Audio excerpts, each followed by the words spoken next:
লীগের সরকার আমাদের বাংলায় ছিল। আমি এখানে স্পষ্ট করে দিই, অনেকের বিশেষ করে ছাত্রছাত্রীদের একটু অসুবিধা হতে পারে যে সরকার মানে কি। দেখুন, 35 সালে ব্রিটিশ আমাদেরকে একটা অধিকার দিয়েছিল, সেটা হচ্ছে প্রাদেশিক সরকার তোমরা তৈরি করবে। সেই প্রাদেশিক সরকারের ক্ষমতা প্রায় আজকের দিনের প্রাদেশিক সরকারের ক্ষমতার সমান ছিল, প্রায় বলছি আমি, কারণ বেশ কিছু ক্ষেত্রে গভর্নরের ক্ষমতা অতিরিক্ত ছিল। আজকে যিনি মুখ্যমন্ত্রী তাকে সেদিন প্রধানমন্ত্রী করা হলো। তা সে মুসলিম লীগ ভেঙে ফজলুল হক মুসলিম লীগের নেতা নতুন একটা দল তৈরি করলেন। সে দলের নাম হলো কৃষক প্রজা পার্টি, কেপিপি, কৃষক প্রজা পার্টি। তিনি কংগ্রেসের সমর্থন চাইলেন। শ্যামাপ্রসাদ মুখার্জি কংগ্রেসকে আহ্বান করলেন যে আসুন, যে মুসলিম লীগ দেশকে ভাঙতে চায় সেই মুসলিম লীগের কে ভেঙে ফজলুল হক সাহেব বেরিয়ে এসছেন, কংগ্রেসীরা মিলে সেই সরকার তৈরি করুন। কংগ্রেসরা রাজি হল না। তাহলে কি হবে? সরকার পড়ে যাবে, সেই সরকারের মেজরিটি হচ্ছে না। তখন দুটো দল তাকে সমর্থন করলেন। একটি দল শ্যামাপ্রসাদ মুখার্জির হিন্দু মহাসভা, আর অপর দল নেতাজি সুভাষচন্দ্র বসু ততদিনের ফরওয়ার্ড ব্লক তৈরি করেছেন।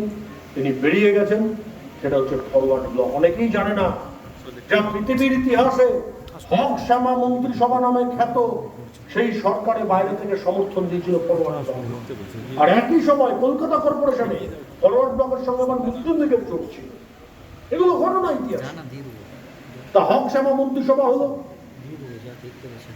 ফজলুল হক প্রধানমন্ত্রী, বাস্তবিক অর্থে মুখ্যমন্ত্রীর দায়িত্ব নিলেন, আর ডক্টর শ্যামাপ্রসাদ মুখোপাধ্যায় অর্থমন্ত্রীর দায়িত্ব নিলেন।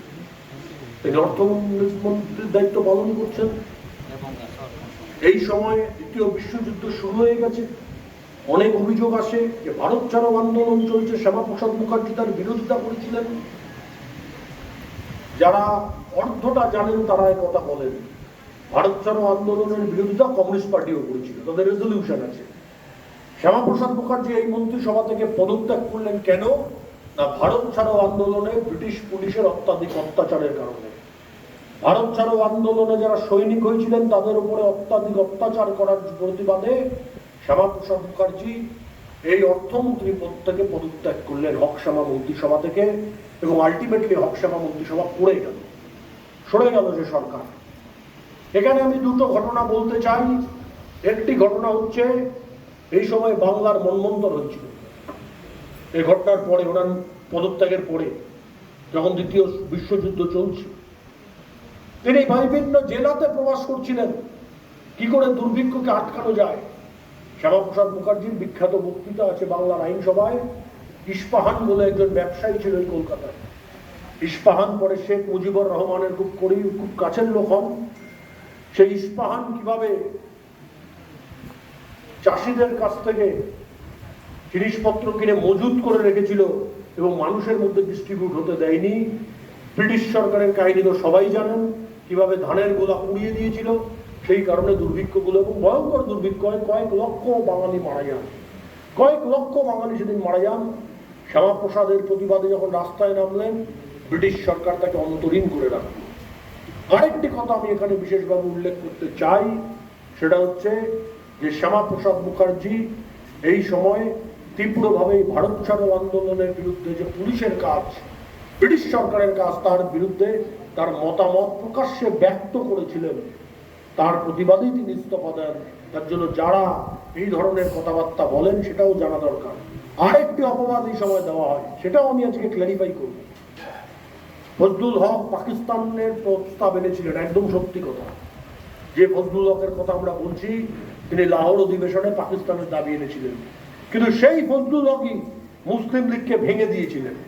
মুসলিম লীগকে ভেঙে দিয়ে সেখান থেকে বেরিয়ে এসেছিলেন এই ফজলুল হক। তার জন্য শ্যামাপ্রসাদ মুখার্জি তার কাছে গেছিলেন।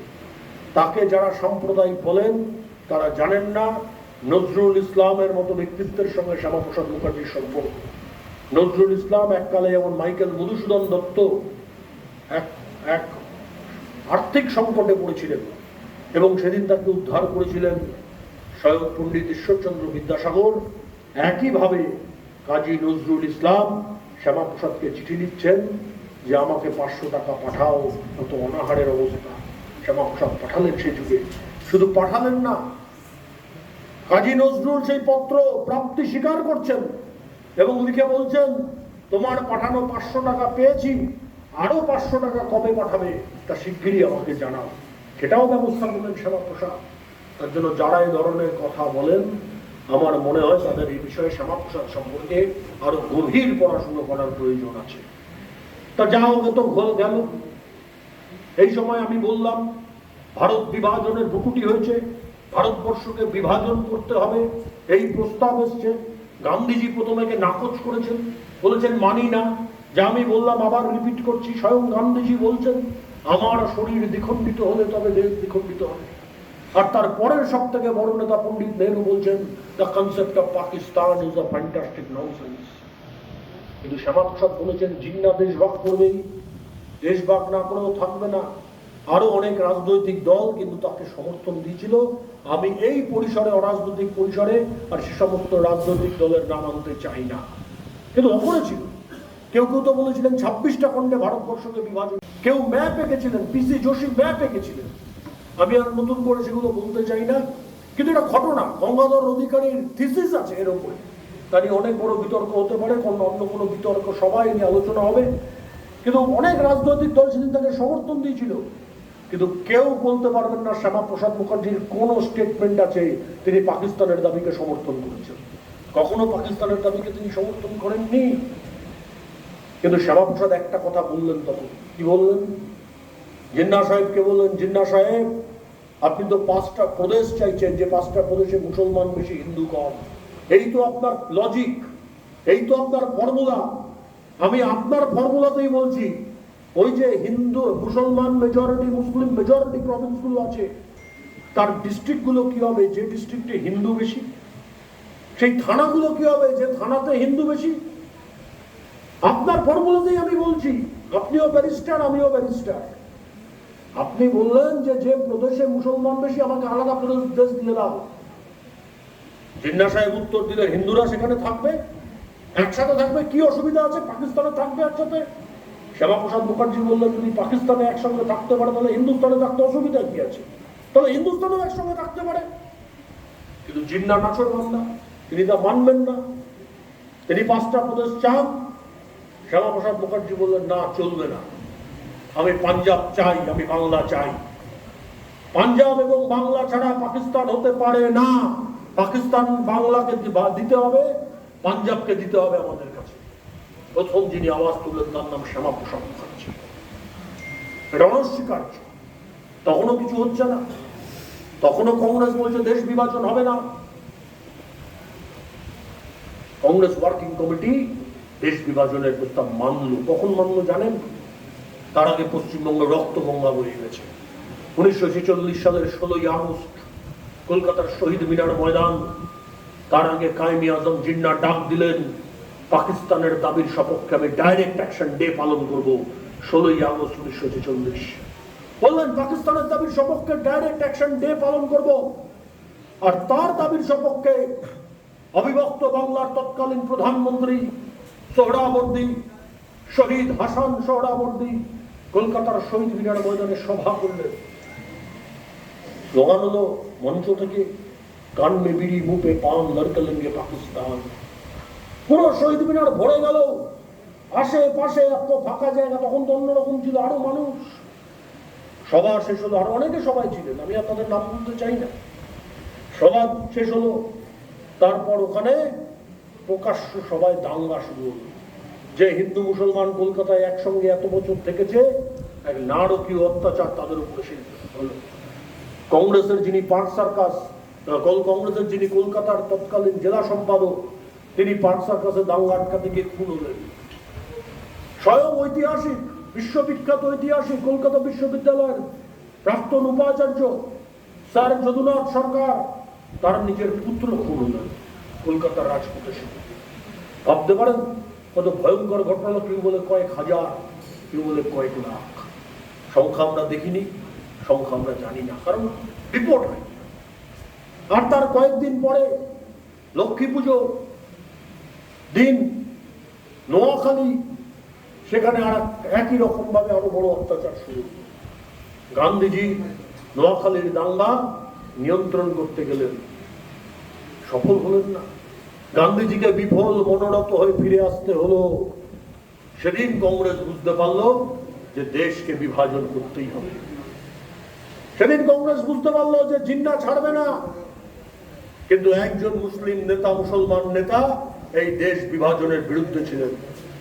উত্তর পশ্চিম সীমান্ত প্রদেশের নেতা, তার নাম খান আব্দুল গফফর খান, যাকে সীমান্ত কান্দি অভিধায় ভূষিত করা হতো, তিনি এই দেশ বিভাজনের বিরুদ্ধে ছিলেন। ওয়ার্কিং কমিটির মিটিং কংগ্রেসের, গান্ধীজি ও ওয়ার্কিং কমিটির মিটিং উপস্থিত। এখানে আমি সকলকে বলতে চাই, বিশেষ করে যারা ইতিহাস পড়েন তারা নিশ্চয়ই জানেন যে গান্ধীজি কংগ্রেস ওয়ার্কিং কমিটির মিটিং এ কখনো ইলেক্টেড মেম্বার হিসেবে থাকতেন না। Always Gandhiji was invited at the meeting. ওনাকে সবসময় আমন্ত্রণ করা হতো মিটিং এ থাকার জন্য, এবং কংগ্রেস ওয়ার্কিং কমিটির মিটিং এ তিনি সব সময় থাকতেন। শুধু নেতাজি সুভাষচন্দ্র বসু যখন ওনার প্রার্থী পট্টবী সীতারামাইয়াকে পরাজিত করে কংগ্রেসের সভাপতি হয়েছিলেন, সেই মিটিং গুলো তিনি থাকেননি, পরে থাকতেন। ভোটাভুটি হল, ভোটাভুটিতে দেশভাগের সমর্থনে পুরো কংগ্রেস ওয়ার্কিং কমিটি বলল।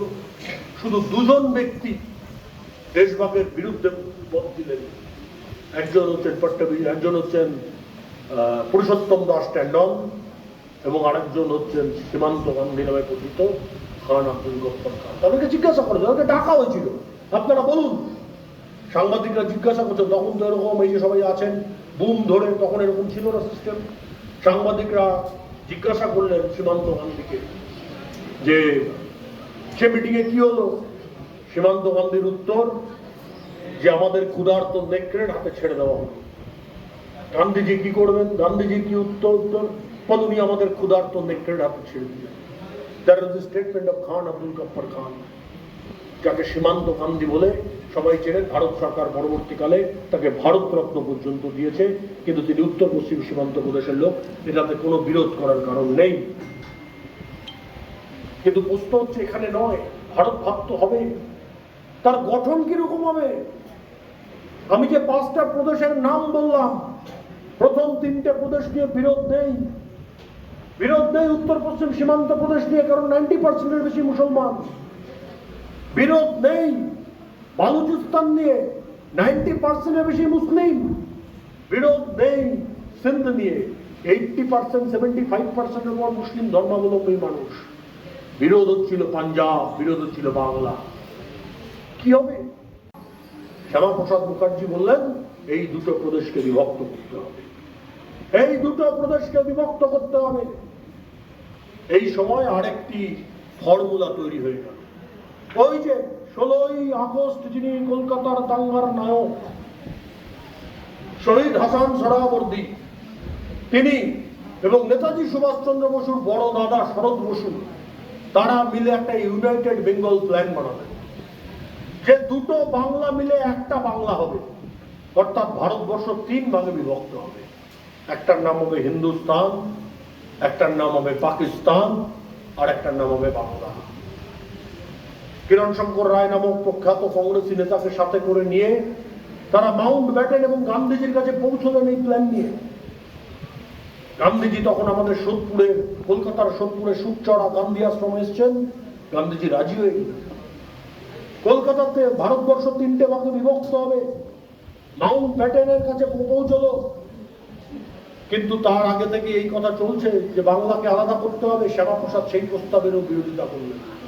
31শে মার্চ 1947 হিন্দু মহাসভার সভাপতি হিসেবে শ্যামাপ্রসাদ মুখার্জি লর্ড মাউন্ট ব্যাটেনকে চিঠি লিখছেন যে হিন্দু বাঙালির জন্য একটা হোমল্যান্ড চাই। 4, 5, 6 এপ্রিল তারকেশ্বর হিন্দু মহাসভার সম্মেলন হচ্ছে। সেই সম্মেলনে প্রস্তাব গৃহীত হলো যে হিন্দু বাঙালির জন্য একটা অভয়ারণ্য চাই, যার নাম পশ্চিমবঙ্গ। শ্যামাপ্রসাদ মুখার্জি গান্ধীজির সঙ্গে দেখা করলেন, মাউন্ট ব্যাটেনের সঙ্গে দেখা করলেন। ভারতবর্ষের স্বাধীনতার দিন এগিয়ে আসছে, ইংরেজ ছেড়ে ছুড়ে পালিয়ে যেতে পারলে বাঁচে, লন্ডনের একজন ব্যারিস্টার র্যাডক্লিফ সাহেব, তাকে পাঠানো হলো ভারতবর্ষে, যিনি কোনোদিনও ভারতবর্ষে আসেননি, ভারতবর্ষের সংস্কার জানেন না, ভারতবর্ষের হিন্দু মুসলমান সম্পর্ক জানেন না, ভারতবর্ষের ডেমোগ্রাফি জানেন না, ভারতবর্ষের জিওগ্রাফি জানেন না। তাকে ব্রিটিশ সরকার পাঠালো ভারত আর পাকিস্তানের মধ্যে বিভাজনকে ফাইনাল করতে। তিনি একটা ম্যাপ এঁকে দিলেন। তখনও কিন্তু চলছে যে ভারতবর্ষ 3টে ভাগে ভাগ হবে না, ভারতবর্ষ 2টো ভাগে ভাগ হবে, এই নিয়ে কথাবার্তা। 2রা জুন 1947 সাল লর্ড মাউন্টব্যাটেন একটা বক্তৃতা বিবিসিতে রেকর্ড করলেন। তাতে তিনি বললেন ভারতবর্ষকে 2 ভাগে বিভক্ত করা হচ্ছে, একটা নাম হিন্দুস্তান, একটা নাম পাকিস্তান। আর পাকিস্তানের মধ্যে সম্পূর্ণ বাংলা চলে যাচ্ছে, পাকিস্তানের মধ্যে সমস্ত পাঞ্জাব চলে যাচ্ছে। আবার গেল রব উঠলো, আবার গেল রব উঠলো, সর্বনাশ সর্বনাশ। তাহলে উপায় কি হবে? আবার মাউন্টব্যাটেন বললেন না, এটাকে সম্প্রচার করা যাবে না। 3রা জুন আমি আবার একটা রেকর্ড করব। 3রা জুন উনি বিবিসিকে রেকর্ড করলেন। বিবিসিতে বললেন ভারতবর্ষকে 3 ভাগে বিভক্ত করা হচ্ছে, একটা নাম হিন্দুস্তান, একটা নাম পাকিস্তান, আর একটা ইউনাইটেড বেঙ্গল।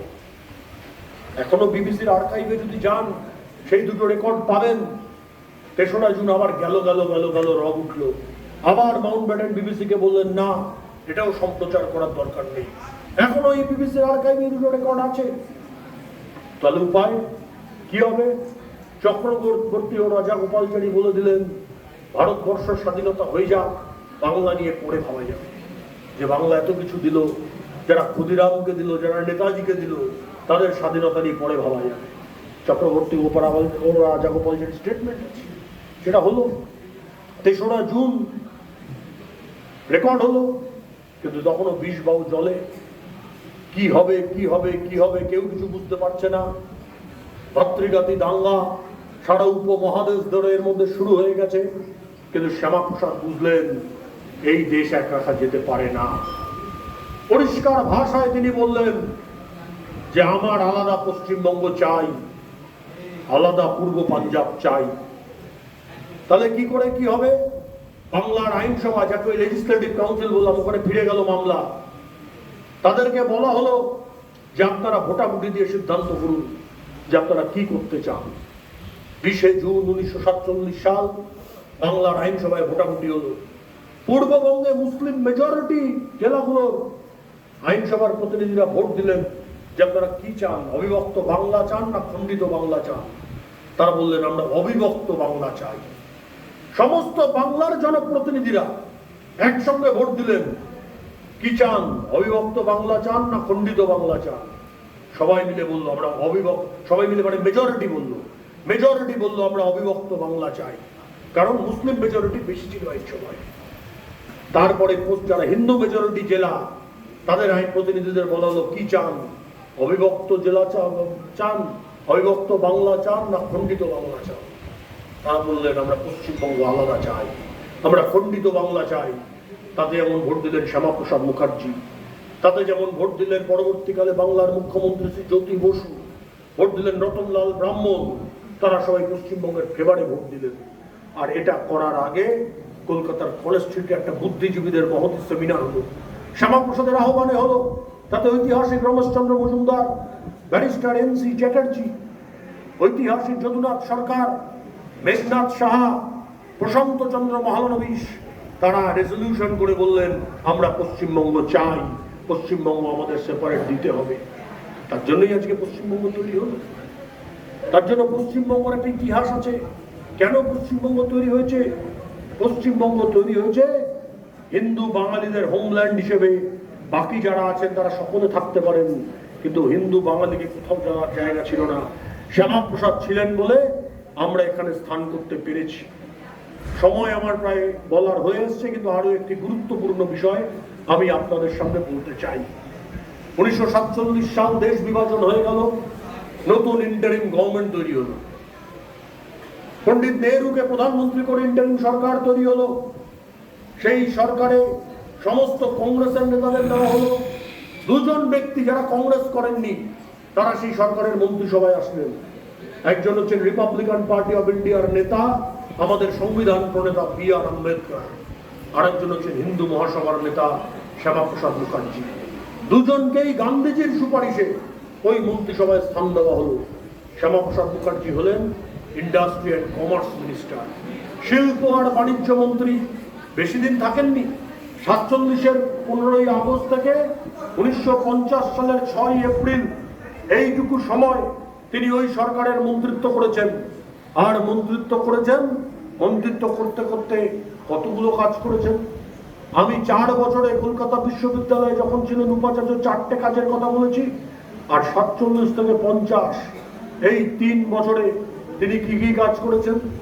আপনাদের খুব কাছেই এখান থেকে দুর্গাপুর স্টিল প্লান্ট কার মস্তিষ্ক প্রসূত? শিল্পমন্ত্রী শ্যামাপ্রসাদ মুখার্জির মস্তিষ্ক প্রসূত। চিত্তরঞ্জন লোকোমোটিভ কার মস্তিষ্ক প্রসূত? শিল্পমন্ত্রী শ্যামাপ্রসাদ মুখার্জির মস্তিষ্ক প্রসূত। দামোদর ভ্যালি কর্পোরেশন কার মস্তিষ্ক প্রসূত?